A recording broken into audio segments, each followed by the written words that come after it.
Hey there, thanks for joining me on my Movie Review Mom YouTube channel. I really appreciate your support. Be sure and subscribe and also ring that little bell and it'll notify you every time I upload a new movie review or trailer reaction. So also liking this video helps me to grow my channel, believe it or not. So thank you, I appreciate that. So today the movie I'm reviewing is called Monuments. This quirky indie film is available on video on demand and digital on August 3rd, 2021. It's rated PG-13 and is an hour and 34 minutes. I'll give you an overview in a nutshell, and I'll point out things I liked and didn't like, as well as offer tips for parents and movie recommendations and themes that are worth talking about if you watch this with your friends or family. Okay, so in a nutshell, a young widower sidesteps grief, loss, and familial dysfunction when he steals his wife's ashes and sets off on an impulsive odyssey through America's heartland to find something he'd long lost before her death. The film is directed by Jack C. Newell with writing help by Rebecca Fons. So there were a lot of things that I really liked about this movie. First of all, David Sullivan plays the perfect everyday man. He does a really great job and is really entertaining to watch. Marguerite Moreau adds a lovely spark, and she plays the role of the wife who has died. We see her both alive and in the afterlife. Other cast members include Joel Murray, who's a fan favorite, Paulina Olszewski, Rivka Reyes, and David Pasquesi. Now, that's just among the larger cast, but those were some standouts. Another standout scene in the entire movie is this dance scene in the bar. I thought it was really fun and unexpected. And it was really the first time that I was like, oh, okay. So when the movie starts off, you're kind of like, okay, what's going on? And then it sort of just seems odd. And then this dance scene is just full on random and quirky. And then that's when I kind of settled in my seat and was like, okay, I'm just along for this ride because it's crazy and funny and bizarre and insightful all at the same time. There are also some odd music choices that just made the movie, I thought, even more quirky and random. It feels realistic in an oddball kind of way. All right, there were some things I didn't like about the movie. First of all, there are flashbacks that blend with the widower seeing his wife again, making the timeline a little bit confusing at times for some viewers. Some of the scenes are just totally bizarre, and you're like, what was the point of that scene? But think longer and harder when there is a random scene and ask yourself, how does that tie in to the message that the director's trying to share? And how did that artistically or visually tie into those lessons and themes? Just a little tip there, because I had to kind of scratch my head on a couple of the scenes.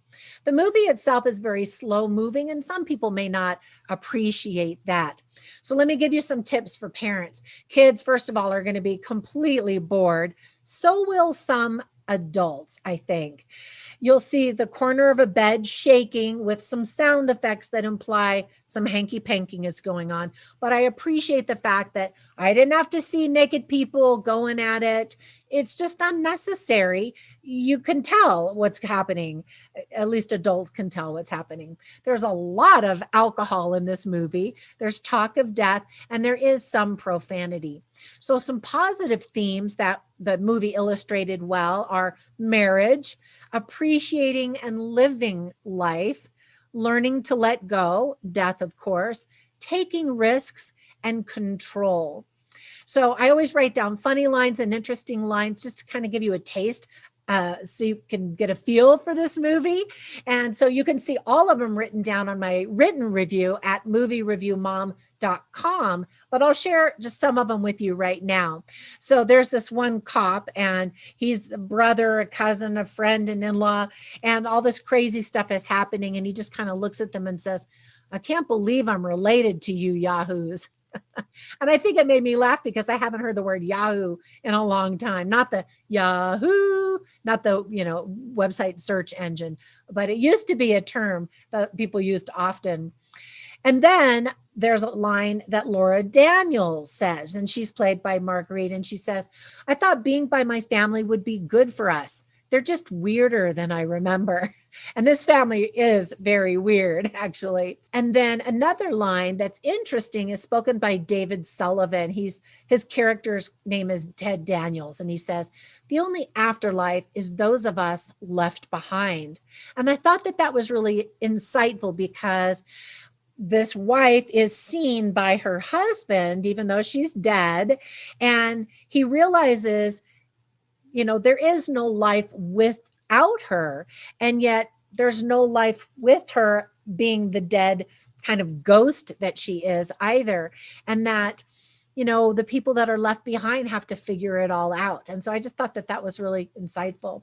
And then the title of the movie gets its name from several lines that David Sullivan's character says. First of all, he says, "Nothing says I was here like a monument." And I was like, yeah, but actually at the very beginning of the movie, you see these big monument of mountains out in nature. And I feel like there's a message there as well. And then later he says, "Death used to be so audacious. You aspired to have a monument made after you in your life." And then later he says, "If you can't make a statement with your death, then what does your life mean?" And I thought, I don't know if I agree with that statement, but I did think it was pretty interesting. And then as he's talking to his dead wife, he's apologizing for various things. And she says to him, "I can't do anything with sorry. Action, Ted." And so he goes from being a very apathetic guy to taking action, sometimes crazy action throughout the film to do certain things. I won't give you any spoilers about that. Anyway, so ultimately, I enjoyed the movie once I realized kind of what was happening, and I kind of got in the same vibe as the quirky sense of humor. So the movie review mom grade I'm giving this is a B+.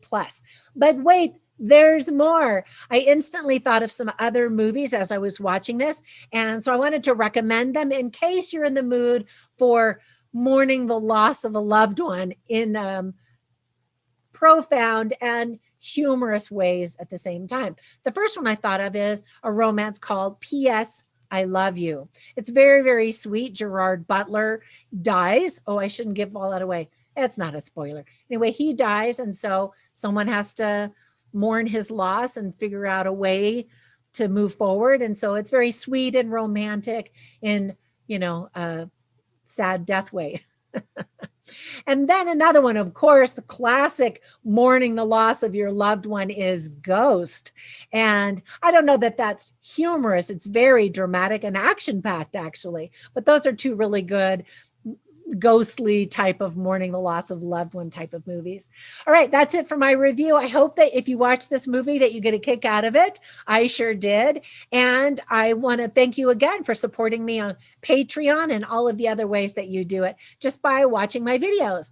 So until my next movie review, bye for now.